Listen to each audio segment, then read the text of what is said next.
Motivated और skilled trainer, coach और counsellor के तौर पर अपनी खास और अलग पहचान बना चुकी Mrs Nitika Basu Ahuja ji NABARD, ICICI bank, mentor academy, CA institute Lucknow chapter, national institute for fashion technology आदि बहुत से ख्याति प्राप्त ऑर्गेनाइजेशंस में अपनी बहुमूल्य सेवाएं प्रदान कर चुकी हैं। Corporate training, faculty development, language development, students workshop आदि क्षेत्रों में एक्सपर्ट मिसेस नीतिका बासु आहूजा जी न्यूरो लिंग्विस्टिक प्रोग्राम में सर्टिफाइड न्यूरो सेमेंटिक्स कोच भी रह चुकी हैं। ट्रेनिंग डिजाइन में सर्टिफाइड और साइकोलॉजिकल काउंसलिंग में पीजी सर्टिफिकेट प्राप्त कर चुकी मिसेस नीतिका बासु आहूजा जी टीम बिल्डिंग, लीडरशिप और इंटरपर्सनल कम्युनिकेशन में भी दक्षता रखती हैं। मिसेस नीतिका बासु आहूजा जी का बिजनेस पाठशाला में एक्सपर्ट के तौर पर हम स्वागत करते हैं। Hello friends, my name is Nitika Basu Ahuja और आज हम लोग एक बहुत ही इंटरेस्टिंग टॉपिक पर चर्चा करेंगे।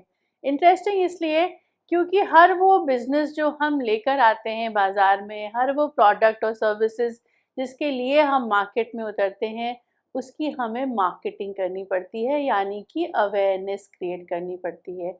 और बिना अवेयरनेस के हमारे प्रोडक्ट्स एंड सर्विसेज बहुत लिमिटेड लोगों तक पहुंचते हैं, जिससे कि हमें बहुत कम फ़ायदा मिलता है। तो आज जो हमारा टॉपिक है वो है how to develop marketing budget, यानी कि मार्केटिंग करने के लिए जो हमें पैसा लगाना है, जो उसके लिए हमें फ़ंड एलोकेट करना है, उसकी बजटिंग हमें कैसे करनी चाहिए। आज हम इसके बारे में चर्चा करेंगे। तो आइए शुरू करते हैं आज के इस कार्यक्रम को। तो सबसे पहले तो हमारे लिए ये समझना ज़रूरी है कि मार्केटिंग बजट एक्चुअली है क्या। तो आइए थोड़ी सी इसके बारे में जानकारी लेते हैं, ताकि जब हम मार्केटिंग बजट की बात करें और हम उसके एलोकेशन की बात करें, तब हमें बिल्कुल भी परेशानी ना हो। तो सबसे पहले मार्केटिंग वो टूल है, माफ़ कीजिएगा मैं लाल रंग इस्तेमाल करना चाहूँगी। मार्केटिंग बेसिकली वो टूल है जो किसी भी बिजनेस को बढ़ावा देता है। जी हाँ, क्योंकि जब आप मार्केटिंग करते हैं तभी आप लोगों तक अपने प्रोडक्ट्स एंड सर्विसेज की जानकारी पहुंचाते हैं, और इसी जानकारी का इस्तेमाल करते हुए लोग आकर आपके प्रोडक्ट्स एंड सर्विसेज को अवेल करते हैं। So if you are marketing right, then definitely your business is growing in the right direction, which means आप मार्केटिंग के ज़रिए ब्रांडिंग कर सकते हैं, अवेयरनेस क्रिएट कर सकते हैं अपने प्रोडक्ट्स एंड सर्विसेज की, और जिसकी वजह से आपके पास लोगों का आना और आपकी सेल्स का बढ़ना भी बहुत ही आसान हो जाता है। So that is why people go in for marketing. However, जब भी हम मार्केटिंग की बात करते हैं तो हमेशा ये सुनने में आता है कि वर्ड टू वर्ड मार्केटिंग जो है वो सबसे ज़्यादा एफिशिएंट है या आसान है, इनफैक्ट बिना पैसों के भी हो जाती है।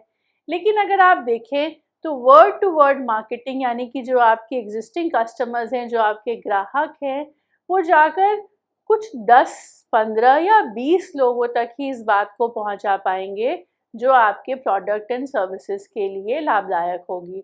But beyond that what will help? Definitely beyond that जो आपको हेल्प करेगा वो है पेड प्रमोशन और may be paid marketing of your products and services.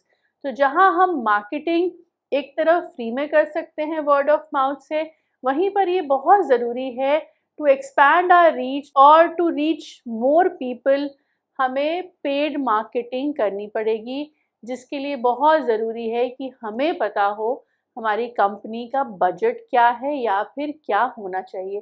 जैसा कि हमने यहाँ पर भी बताया है कि जब हम मार्केटिंग का बजट एलोकेट करते हैं तो वो एफिशिएंटली हमारे लिए लीड्स जनरेट करता है, यानी कि हमारे बजट के हिसाब से हमारे लीड्स आते हैं।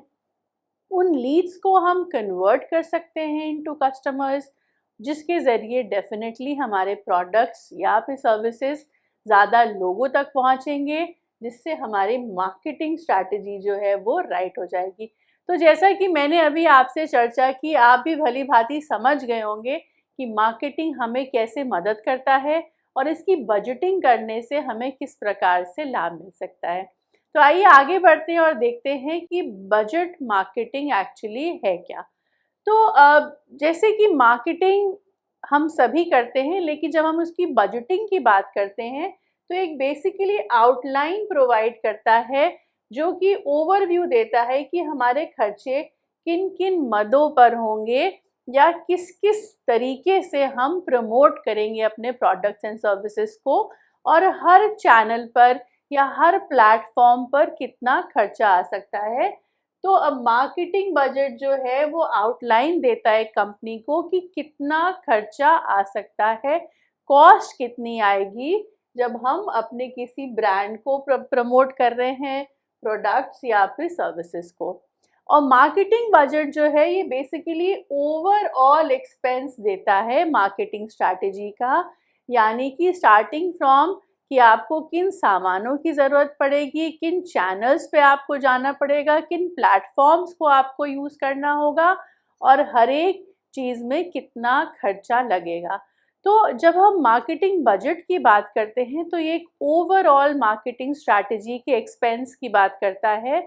इसीलिए हमें हर एक आइटम को या हर एक कैटेगरी पे जो खर्चा आने वाला है, एक्सपेंस आने वाला है, उसको यहाँ पर निकाल कर रखना पड़ता है। और जो एक ध्यान देने की बात है कि ये स्ट्रैटेजी एक डेफिनेट पीरियड ऑफ टाइम की होती है। हम जो मार्केटिंग स्ट्रैटेजी बनाते हैं वो हम ऐसे नहीं बनाते कि हमेशा ही ये स्ट्रैटेजी रहेगी। हमें एक डेफिनेट टाइम पीरियड देना होता है, जैसे कि वो एक क्वार्टर हो सकता है, 6 महीने हो सकते हैं, 1 साल हो सकते हैं, लेकिन it is for a finite period of time. और इसी की वजह से हमें जो है एक आइडिया मिलने लगता है कि हमें कितने समय में कितना पैसा खर्च करना है या हम खर्च कर सकते हैं। तो इसीलिए ये जो समय की हम बात कर रहे हैं वो 1 क्वार्टर से 1 साल तक का हो सकता है, लेकिन ये बहुत इम्पॉर्टेंट है कि हम टाइम पीरियड को पहले ही डिसाइड कर लें कि हमारी जो मार्केटिंग स्ट्रैटेजी है और उससे जुड़ा हुआ जो मार्केटिंग का बजट है उसका टाइम पीरियड क्या है।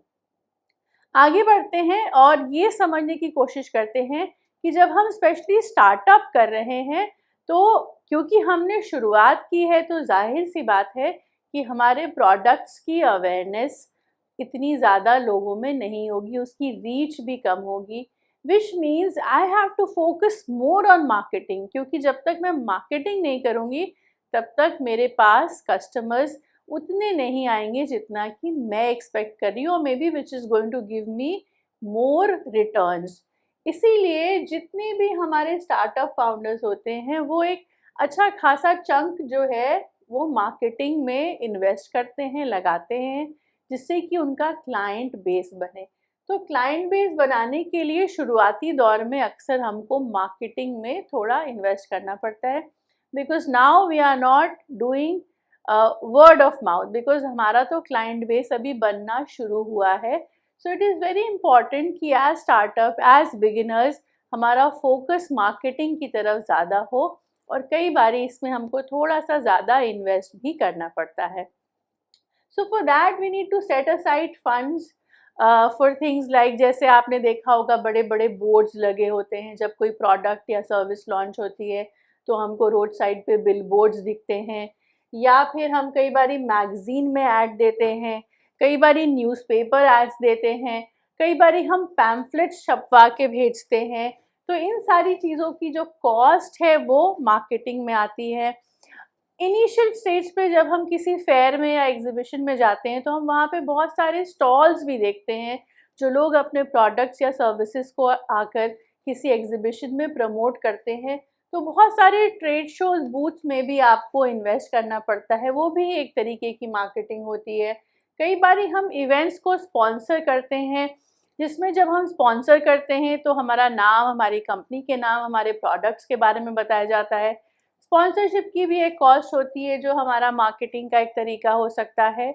और इसके अलावा सोशल मीडिया पोस्ट जो ऑर्गेनिक भी हो सकती है, यानी कि आप बिना पैसे दिए भी सोशल मीडिया पे पोस्ट डाल सकते हैं, but when it's a paid promotion then it goes to the target audience and that too in the right format. तो जब हम पेड प्रमोशन करते हैं तब हमारी लीड्स भी जनरेट होनी शुरू हो जाती हैं।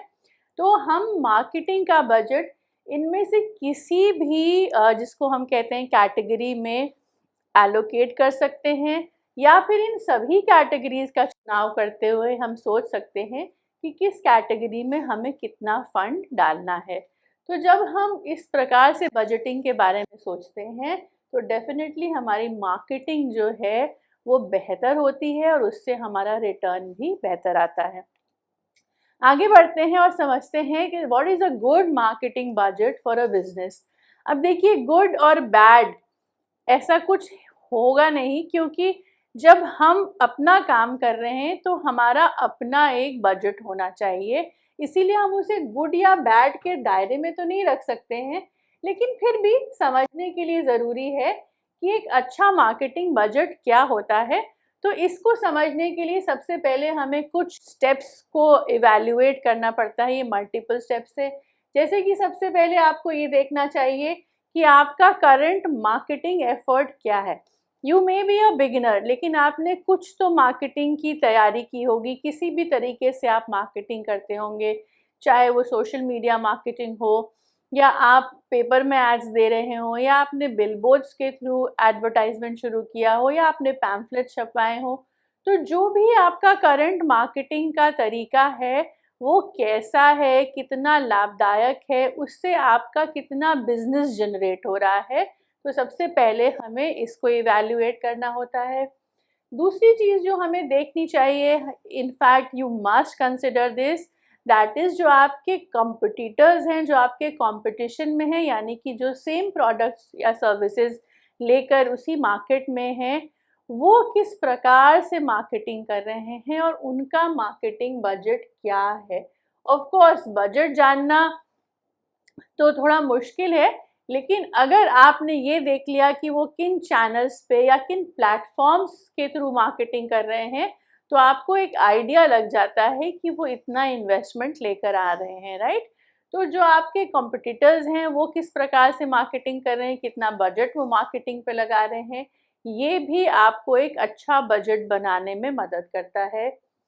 तीसरा, experiment, evaluate and scale your campaigns, यानी कि अभी तक आप जो भी कर रहे थे, पॉइंट नंबर 1, इससे अब हमें थोड़ा और ऊपर उठना है।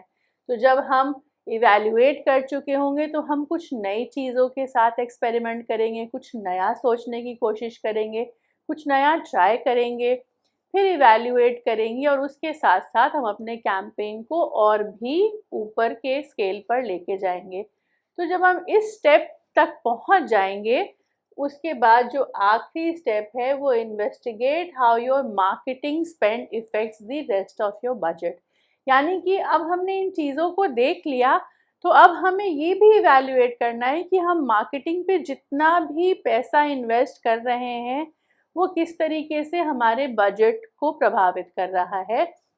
यानी कि जब हम काम करना शुरू करते हैं तो मार्केटिंग एक इकलौती चीज़ नहीं है जिस पे हमें इन्वेस्ट करना है। There are lot of other things जिस पे हमारा इन्वेस्टमेंट होता है। तो मार्केटिंग जो है वो एक कैटेगरी ऑफ इन्वेस्टमेंट है। इसीलिए ये लास्ट पॉइंट बहुत इम्पॉर्टेंट है कि आपको अब इन्वेस्टिगेट करना है कि मार्केटिंग पे जो आप इतना खर्चा कर रहे हैं वो बाकी के एरियाज जिस पे आपका एक बजट फिक्स है उसको किस तरीके से इफ़ेक्ट कर रहा है। क्या बाकी बजट को वो नेगेटिव तरीके से प्रभावित कर रहा है या पॉजिटिव तरीके से प्रभावित कर रहा है। तो जब हम इन स्टेप्स के थ्रू अपने बजट को इवैल्यूएट करते हैं तब जाकर हम कहीं एक अच्छा मार्केटिंग बजट अपने बिजनेस के लिए तैयार कर सकते हैं। आइए आगे बढ़ते हैं और समझते हैं कि एक अच्छा मार्केटिंग बजट हमें बनाना कैसे चाहिए। How should I determine the best marketing budget, क्योंकि यही हमारी चर्चा का विषय है। इसीलिए बहुत ज़रूरी है कि अब जिन बिंदुओं पर मैं चर्चा करूँगी उसे आप ध्यान से ना सिर्फ समझें बल्कि कोशिश करके उसको इनकॉर्पोरेट भी करें, क्योंकि इसी से आपको एक अच्छा मार्केटिंग बजट बनाने में मदद मिलेगी। और डेफिनेटली एज बिजनेसमैन हम सब अच्छे रिटर्न ही एक्सपेक्ट करते हैं जब हम बिजनेस करते हैं। जब हम एक अच्छा बजट बनाएंगे तो डेफिनेटली हम एक बेहतर रिटर्न भी एक्सपेक्ट करेंगे, और ये बिल्कुल पॉसिबल होगा अगर हम एक अच्छा मार्केटिंग बजट प्लान करें तो आइए इस मुद्दे को भी, इन पॉइंट्स को भी थोड़ा अच्छे से समझने की कोशिश करते हैं सो दैट ये आपको मदद करें।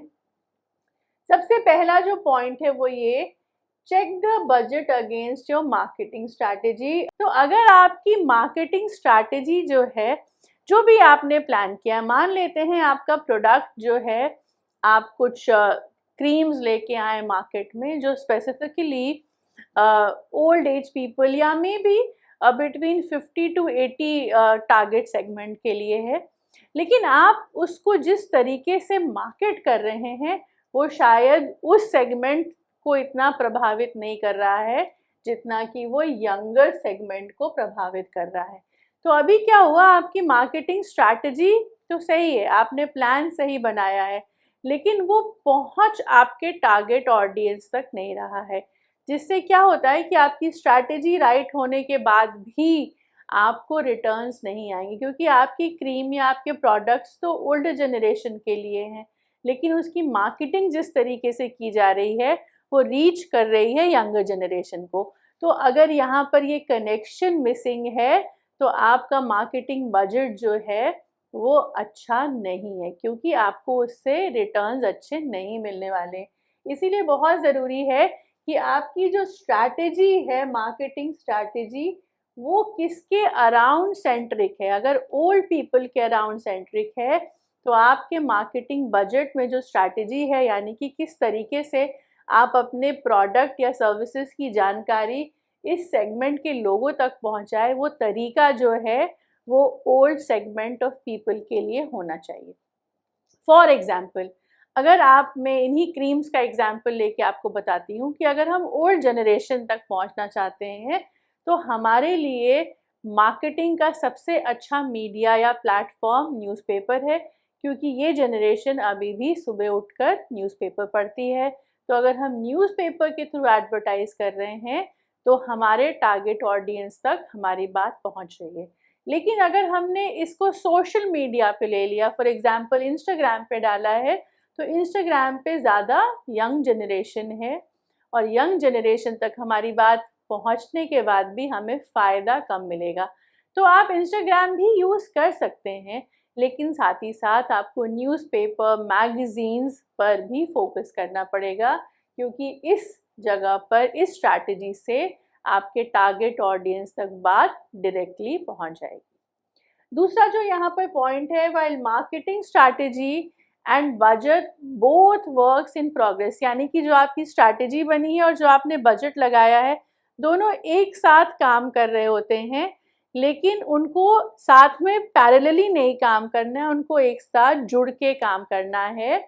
और जब वो जुड़ के काम करेंगे तभी आपको बेहतर रिटर्न्स मिलेंगे। तो स्ट्रैटेजी और बजट जो है वो आइसोलेशन में नहीं होने चाहिए, यानी कि अलग अलग नहीं होने चाहिए, उनके बीच में एक संबंध होना चाहिए, कोऑर्डिनेशन होना चाहिए, लिंकेज होनी चाहिए, ताकि स्ट्रैटेजी जो है वो बजट के साथ मिलकर आपके लिए रिटर्न्स लेकर आए। और जब हम बेस्ट मार्केटिंग बजट की बात करते हैं तो बहुत ज़रूरी है कि आपको अपनी मार्केटिंग स्ट्रैटेजी को चेक करना है कि आपके बजट के हिसाब से आपकी स्ट्रैटेजी है या नहीं। और जब हम बजट और स्ट्रैटेजी को साथ में लेकर चलते हैं तब हम एक अच्छा मार्केटिंग बजट बना पाते हैं।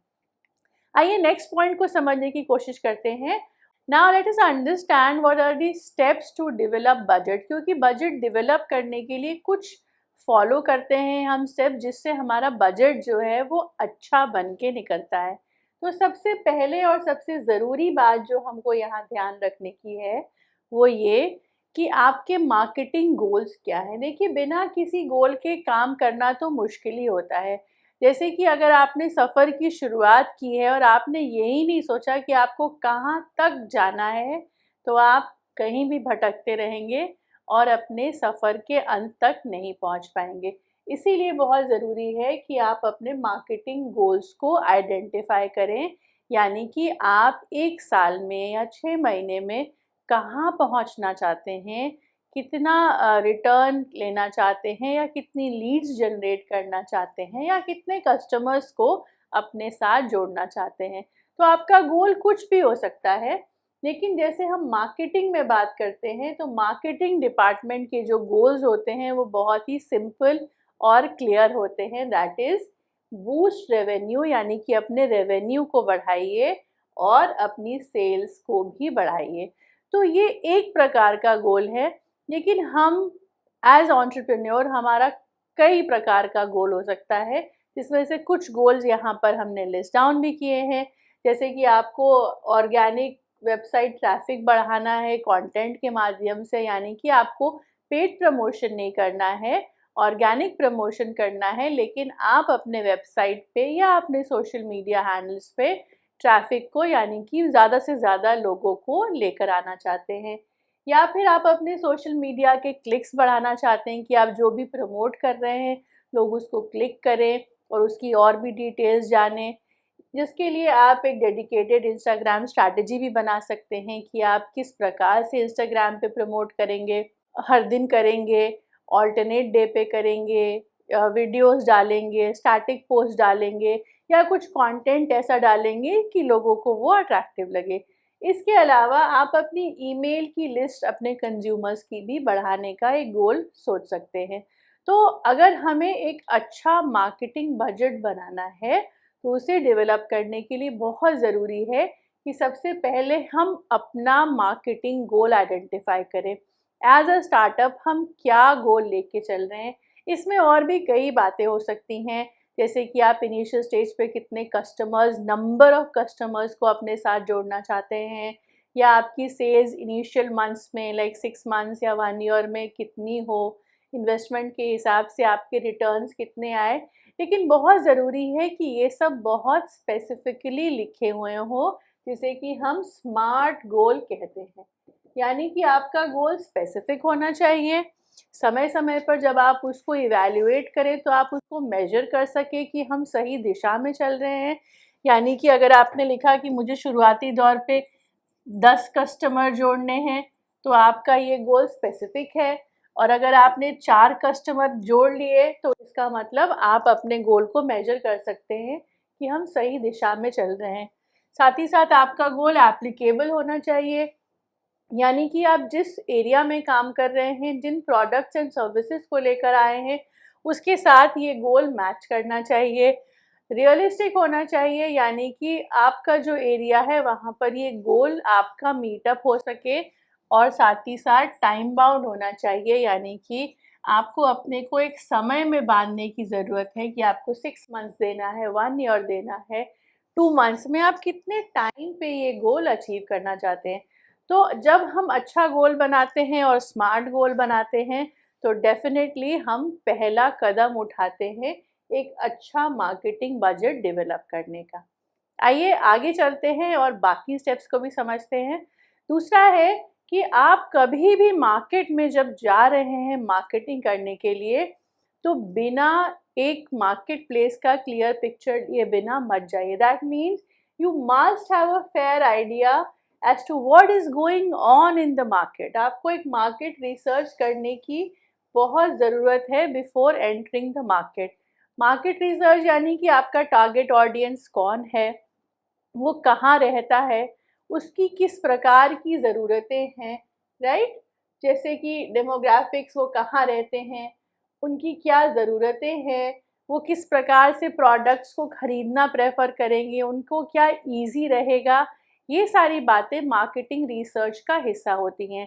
तो जब आप इन चीज़ों पर एक अपनी दृष्टि डालते हैं, इसको एनालाइज़ करते हैं या इसको कंसिडर करते हैं, तो उसके बेसिस पर आपका जो बजट है, जो आपका फ़ंड है, उसका एलोकेशन ईज़ी हो जाता है। इसके साथ ही साथ ये भी ज़रूरी है कि आपके जो कॉम्पिटिशन हैं, आप उनको ना नज़रअंदाज करें। यानी कि वो भी एक प्रकार से मार्केटिंग कर रहे हैं, उनकी भी कुछ मार्केटिंग स्ट्रैटेजी होगी, तो आपकी मार्केटिंग स्ट्रैटेजी शायद कमज़ोर पड़ जाए। इसलिए ज़रूरी है कि आप उनकी मार्केटिंग स्ट्रैटेजी पर भी एक नज़र रखें कि वो किस प्रकार से, किन-किन माध्यमों का इस्तेमाल कर रहे हैं और कितना बजट उन्होंने एलोकेट किया है। इसके अलावा कुछ चीज़ें जो मैं आपको स्पेसिफ़िकली यहाँ बताना चाहूँगी कि आपके और आपके कॉम्पिटिटर्स के बीच में जो बातें कॉमन हैं, कॉमन फैक्टर्स जो आप दोनों के लिए फ़ायदेमंद हैं, और कुछ बातें ऐसी जो आपको उनसे अलग बनाती हैं, उन बातों पर भी ध्यान देने से हमारा जो मार्केटिंग बजट है वो अच्छा बनता है। यानी कि मार्केट रिसर्च में ये सारी बातों का समावेश होना चाहिए, स्टार्टिंग फ्रॉम कि आपके कस्टमर कौन हैं, उनकी एज ग्रुप क्या है, वो किस रीजन को बिलोंग करते हैं, उनकी नीड्स क्या है, आपके कॉम्पिटिटर्स किस प्रकार से मार्केटिंग कर रहे हैं, उनके और आपके बीच में क्या कॉमन फैक्टर्स हैं जो आप दोनों के लिए फ़ायदेमंद हैं, और साथ ही साथ कौन से ऐसे डिफरेंट फैक्टर्स हैं जो आपके लिए ज़्यादा बेनिफिशियल हो सकते हैं। तो स्टेप नंबर 2 मार्केट रिसर्च जो हमें बजट एलोकेट करने में बहुत मदद करता है। Now let us move on to the next step, that is develop a marketing campaign। देखिए मार्केटिंग बजटिंग ये सब जो है एक बात है, लेकिन कैंपेनिंग जो है वो एब्सोल्यूट मार्केटिंग कहलाती है। तो यानी कि अगर हमने मार्केटिंग कैंपेन बनाना है तो हमें उस कॉन्सेप्ट को बहुत ही ध्यान से चुनना होगा। अब मार्केटिंग कैंपेन कई तरीके से होते हैं, जैसे कि आप यहाँ पर देख सकते हैं कि हम कुछ कंटेंट के थ्रू मार्केटिंग कर सकते हैं, कुछ ग्राफिक डिज़ाइंस के थ्रू मार्केटिंग कर सकते हैं, कुछ आर्ट और फोटोग्राफी के थ्रू मार्केटिंग कर सकते हैं, बिलबोर्ड्स के थ्रू मार्केटिंग कर सकते हैं, पैम्फलेट्स के थ्रू मार्केटिंग कर सकते हैं। सो ओवरऑल जो आपका कैंपेन है that has to be well thought of in sync with your target audience, जो मैं आपको पहले भी बता चुकी हूँ। तो आपका जो कैंपेन हो उसमें जो आपकी टैगलाइन हो वो इतनी कैची हो कि आपके टारगेट ऑडियंस तक पहुँचे। आपने जो उसमें कंटेंट लिखा हो वो इतनी नीड क्रिएट करे टारगेट ऑडियंस के लिए कि वो आपके प्रोडक्ट्स एंड सर्विसेज को इस्तेमाल करना चाहें।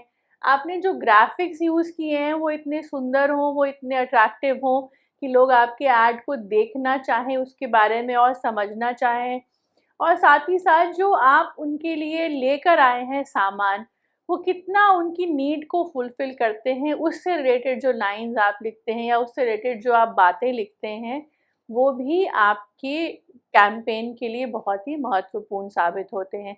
तो एक मार्केटिंग कैंपेन जो है हमें बहुत सोच समझकर डिज़ाइन करके और साथ ही साथ एस्थेटिकली डिज़ाइन करके उसको प्रेज़ेंट करने से हमारे बजट जो है वो एक हमें क्लियर आइडिया मिलने लगता है कि इसमें हमारा इतना बजट लगेगा। इसीलिए कैंपेनिंग को भी हमें बहुत ध्यान से चूज़ करना चाहिए। ये थर्ड स्टेप है। आइए आगे देखते हैं आगे के स्टेप्स। अब जब हमने सोच लिया कि हमें किस तरीके से कैंपेन करना है, कंटेंट रिलेटेड करना है, आर्ट है, ग्राफिक्स है, वीडियोज़ हैं, तो उसके बाद जो अगला पड़ाव है वो हमारा मार्केटिंग चैनल चूज़ करने का है। जी हाँ, मार्केटिंग चैनल्स आप सभी को इसके बारे में जानकारी है, लेकिन थोड़ी-सी अनफॉर्चुनेट बात ये है कि हम लोग मार्केटिंग चैनल्स के नाम पर आजकल सिर्फ सोशल मीडिया को ही चैनल मान के चलते हैं। व्हेयरएज़ बहुत सारे मार्केटिंग चैनल्स हैं जो अब भी बहुत अच्छा काम करते हैं। ये बात मैं ज़रूर मानूँगी कि सोशल मीडिया जो है वो फास्टेस्ट चैनल ऑफ मार्केटिंग है, क्योंकि आप जैसे ही एक पोस्ट या वीडियो डालते हैं, वो करोड़ों लोगों तक पहुँच जाता है। लेकिन क्या वो करोड़ों लोग आपके टारगेट ऑडियंस का हिस्सा हैं? ये सवाल आपको हमेशा पूछना चाहिए। इसीलिए आप जो भी चैनल का इस्तेमाल कर रहे हैं, वो बहुत ज़रूरी है कि आप अपने टारगेट ऑडियंस को ध्यान में रखते हुए डिसाइड करें। और जब आप अपने टारगेट ऑडियंस को ध्यान में रखते हुए चैनल का इस्तेमाल करेंगे, तब आपको ये भी देखने में मदद मिलेगी कि आपका जो टारगेट ऑडियंस है वो किस प्लेटफॉर्म से या किस चैनल से ज़्यादा इन्फ्लुएंस होके आ रहा है। क्या वो ऐसे लोग हैं जो सोशल मीडिया से ज़्यादा आ रहे हैं, या वो ऐसे लोग हैं जो ईमेल पढ़ के आते हैं, या फिर कंटेंट मार्केटिंग के ज़रिए आ रहे हैं। तो जब आप इस बात का भी ध्यान रखते हैं तो आप उसी चैनल के हिसाब से अपने बजट को बनाते हैं, या उस चैनल पे आप मैक्सिमम बजट इन्वेस्ट करते हैं, राइट। तो ये हमारा थर्ड स्टेप है विच इज़ वेरी इम्पॉर्टेंट, और हमें हमेशा ही चैनल का चुनाव बहुत ही समझदारी से करना चाहिए। Next step, marketing budget is a forecast of estimate, यानी कि जो भी हमने कॉस्ट सोची है वो ऐसा नहीं है कि वो बिल्कुल कॉस्ट टू कॉस्ट होगी, लेकिन वो एक फोरकास्ट है, यानी कि हम ऐसा सोचते हैं कि इतना पैसा एस्टिमेटेड खर्चा होगा और इसी हिसाब से हम काम भी करते हैं। अगला जो स्टेप है वो है एस्टिमेट मार्केटिंग कॉस्ट, जो कि बहुत ज़रूरी है, जिसके ऊपर हमारा पूरा बजट निर्भर करता है। तो मार्केटिंग का जो बजट है वो बेसिकली एक फोरकास्ट होता है, यानी कि हम एक तैयारी रखते हैं कि हमारा अप्रॉक्सीमेटली इतना पैसा खर्च होगा। और जब ये बजट अप्रूव हो जाता है तो बहुत ज़रूरी है कि हम उस अप्रूव्ड बजट में स्टिक करके रहें, यानी कि उस बजट को हम फॉलो करें। और इसीलिए बहुत ज़रूरी है कि जो हमने अनुमान दिया है, जो हमने एस्टिमेट लगाया है मार्केटिंग कॉस्ट का, वो एक्यूरेट हो। प्लस माइनस थोड़ा बहुत तो चलता है, लेकिन बहुत मेजर गैप नहीं होना चाहिए। थोड़े बहुत गैप को लोग कवर कर सकते हैं, लेकिन ज़्यादा गैप होने से, यानी कि आपने कॉस्ट जो है वो बहुत कम सोची और जब आप एक्चुअली मार्केटिंग बजट को लेकर बाज़ार में आए और मार्केटिंग करने लगे तो आपका बहुत ज़्यादा खर्चा होने लगा। तो गैप जितना कम हो, यानी कि जितना एक्यूरेट आपका एस्टिमेट हो, उतना ही अच्छा होता है मार्केटिंग बजट को फॉलो करना। तो बहुत सारी टेक्निक्स हैं जिससे जो हेल्प करती हैं मार्केटिंग बजट को डिटर्मिन करने में, मार्केटिंग कॉस्ट को डिटर्मिन करने में। और ये शुरू होती हैं रेवेन्यू बेस से competition match to top down and goal driven. तो आप इसमें से किसी भी एस्पेक्ट पर मार्केटिंग कॉस्ट को डिटर्मिन कर सकते हैं, यानी कि आपको रेवेन्यू कितना चाहिए, इसके ऊपर आपकी मार्केटिंग कॉस्ट होगी कि भाई हमारा रेवेन्यू जो है वो 1 करोड़ रुपए होना चाहिए 6 महीने में। तो अगर आपने रेवेन्यू डिसाइड कर लिया है तो आपको मार्केटिंग कॉस्ट भी एस्टिमेट को लगाने में दिक्कत नहीं आती है। या फिर जिस कंपटीशन के साथ आप डील कर रहे हैं वो कितना हाई है, अगर उनका आपका कंपटीशन हाई है और वो बहुत ज़्यादा मार्केटिंग बजट लगा रहे हैं तो आपको उनके साथ मैच करके चलना है। या फिर आपका अपना एक सिंपल गोल भी हो सकता है कि मुझे 6 महीने में या 1 साल में इतना प्रॉफिट कमाना है, जिसके लिए मुझे इतना मार्केटिंग बजट लगाना ठीक लगता है या मेरे लिए कंफर्टेबल है। तो आप किसी भी प्रकार से इस कॉस्ट को डिटर्मिन कर सकते हैं, वो आपका अपना पर्सपेक्टिव है क्योंकि वो आपका अपना बजट है। लेकिन मार्केटिंग कॉस्ट का एस्टिमेट राइट रखना ये बहुत ज़रूरी एस्पेक्ट है जिसका आप ध्यान हमेशा रखें। Next, develop a marketing budget. अब हमने जब ये सारे पड़ाव पार कर लिए तो अब हम मार्केटिंग बजट को डेवलप करने के लिए आते हैं, यानी कि अब हम ये सारे जो स्टेप्स थे इनके ऊपर एक चर्चा करते हैं, इनके ऊपर एक ओवरव्यू करते हैं और उसके बाद हम रिसोर्स एलोकेट करते हैं और जो हमारा मार्केटिंग बजट है उसको हम एलोकेट करने की कोशिश करते हैं। जो भी आप बजट बना रहे हैं हमेशा ध्यान रखिएगा ये आपका जो है लार्जर मार्केटिंग प्लान से जुड़ा हुआ होना चाहिए। यानी कि हो सकता है आपने बजट रिसोर्स एलोकेट कर दिया हो, आपने कॉस्ट सोच ली हो, लेकिन ये इसका इम्पैक्ट आपके मार्केट पर कितना पड़ेगा इसको भी आपको ध्यान में रखना चाहिए।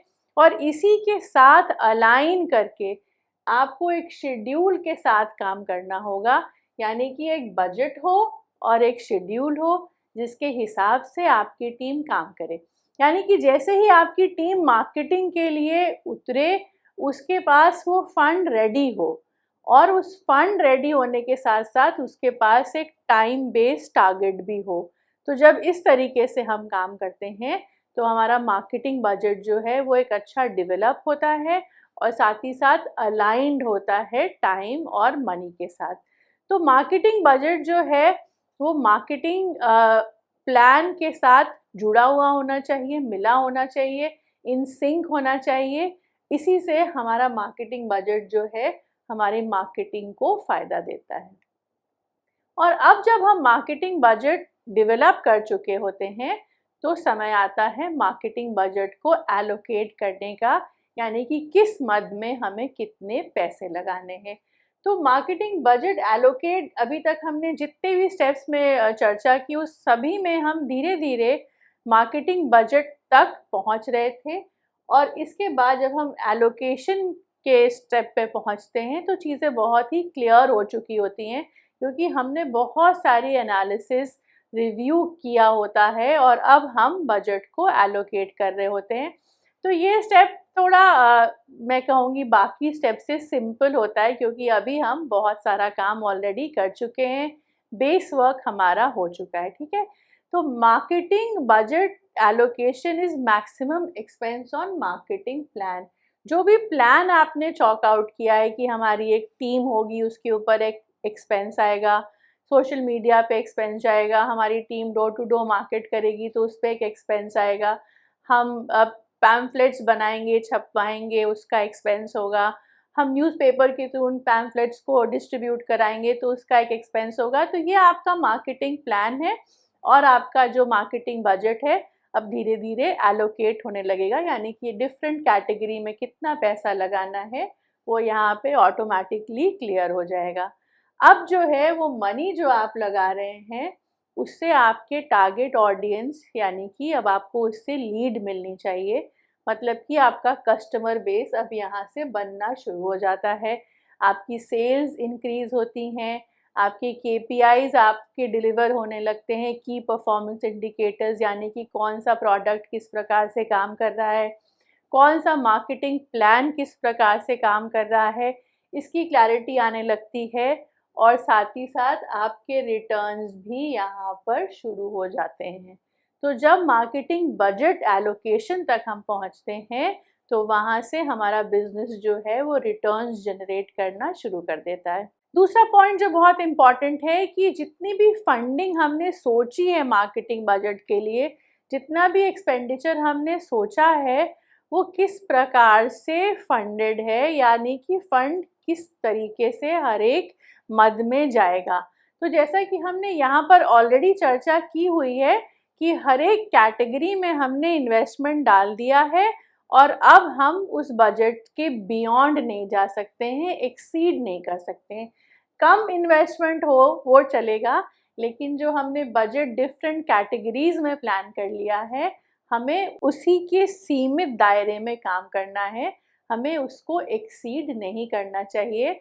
और इसीलिए बजट एलोकेशन तक ये क्लैरिटी पूरी आ जाती है कि कितना बजट लगना है और there should be no exceeding the budget. आइए इसमें कुछ और भी पॉइंट्स है जिसको हमारे लिए समझना ज़रूरी है। जो बजट एलोकेशन होता है तो उसके बाद हम एक एस्टिमेटेड रेवेन्यू को भी समझने की कोशिश करते हैं कि जितना हम बजट लेकर चल रहे हैं मार्केटिंग के लिए उसमें हमारा कितना रेवेन्यू यानी कि रिटर्न आएगा। तो expenditure versus return over a time period हमको देखना ही पड़ता है। आफ्टर ऑल हम सब बिजनेस जो हैं वो रिटर्न्स के लिए करते हैं। तो एक तरफ हमारे एक्सपेंडिचर हैं, उससे हमारा रेवेन्यू टाइम पीरियड यानी कि 6 मंथ्स 1 ईयर जो भी आप सोच के चले उसके हिसाब से आपको अपने बजट को अब रिव्यू करना चाहिए। नॉर्मली जितने भी मैनेजमेंट में लोग होते हैं वो प्लानिंग के समय ही ये सोच लेते हैं कि हमें फ़ंड कितना एलोकेट करना है जिससे कि हमें बेस्ट रिजल्ट मिले, और ये सारी प्लानिंग की ही तहत बात है कि आपके कैटेगरीज डिज़ाइंड हो, आपकी मनी, आपका इन्वेस्टमेंट डिज़ाइंड हो और साथ ही साथ आपके रिटर्न्स भी टारगेटेड हो, और तभी हमारा मार्केटिंग बजट जो है वो अच्छे से डेवलप होता है क्योंकि वो हमको राइट काइंड ऑफ रिटर्न दे रहा होता है। So marketing budget is usually done annually. बहुत सारी कंपनीज एनुअली करती हैं यानी कि सालाना मार्केटिंग बजट डेवलप करती हैं, बट इट डिपेंड्स। कई बारी आप क्वार्टरली भी कर सकते हैं, आप हाफ ईयरली भी कर सकते हैं, और अगर आप बहुत शुरुआती दौर में हैं तो आप मंथली बजट भी कर सकते हैं। कोई भी इसमें राइट या रॉन्ग नहीं है, it is basically where you are and how much you can invest in marketing. तो आपको अपने हिसाब से इसको देखने की ज़रूरत है। तो जब हम इस तरीके से काम करते हैं, बजट का ध्यान देते हैं, तो धीरे धीरे हमारे लिए बहुत इजी हो जाता है रिसोर्स आइडेंटिफाई करना और बजट के दायरे में रहकर काम करना। तो इस प्रकार से मार्केटिंग बजट एलोकेशन हमें हेल्प करता है अच्छे रेवेन्यूज़ जनरेट करने में। थोड़ा सा और इस बारे में प्रकाश डालना चाहूँगी कि क्या परसेंटेज होनी चाहिए। तो मार्केटिंग बजट का परसेंटेज B2B प्रोडक्ट्स में 11.3% ऑफ टोटल बजट और जिसमें हमें 8.3% रेवेन्यू जनरेट होना चाहिए। इसी प्रकार से B2B सर्विसेज में 11.3 of the total budget and 12% का हमारा रेवेन्यू जनरेट होना चाहिए। B2C प्रोडक्ट्स में अगर हम बात करें तो 17.3 ऑफ द टोटल बजट लगना चाहिए and revenue should be 13.9% of the revenue, and here B2C services 14.9 of the total budget and 15% of the revenue is what we look at। तो जब हम मार्केटिंग बजट को डेवलप करने की बात करते हैं तो ये सारे स्टेप्स हमें फॉलो करने से हमको राइट बजट डिफाइन करने में, डिज़ाइन करने में, डेवलप करने में मदद मिलती है। और राइट बजट के साथ हम राइट काइंड ऑफ रेवेन्यू भी जनरेट कर सकते हैं, because ultimately the goal of marketing is to increase sales and also boost revenue. तो मैं आशा करती हूँ कि आज हमने जिस बारे में चर्चा की ये सारे ही टिप्स आपके लिए बहुत हैंडी होंगे, और आप जब अपने मार्केटिंग बजट को डेवलप कर रहे होंगे तो इन सारी इन्फॉर्मेशंस का आप इस्तेमाल कर सकेंगे। हमारे साथ बने रहने के लिए बहुत बहुत धन्यवाद।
जल एक सुगंधित पानी है जिसे गुलाब की पंखुड़ियों को पानी में भिगोकर बनाया जाता है। साथ ही इत्र में उपयोग के लिए ये गुलाब के तेल के उत्पादन का एक बाई प्रोडक्ट है।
एक सुपरवाइजर और 4 हेल्पर रहते हैं। इसके लिए टोटल रिक्वायर्ड एरिया 1000 से 1500 स्क्वायर फीट होता है, जो कि 2 टन प्रोडक्शन कैपेसिटी प्लांट के लिए होता है। इस बिजनेस के लिए इलेक्ट्रिसिटी रिक्वायरमेंट 5 से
उम्मीद है कि ये सेशन आपके लिए लाभकारी सिद्ध हुआ होगा।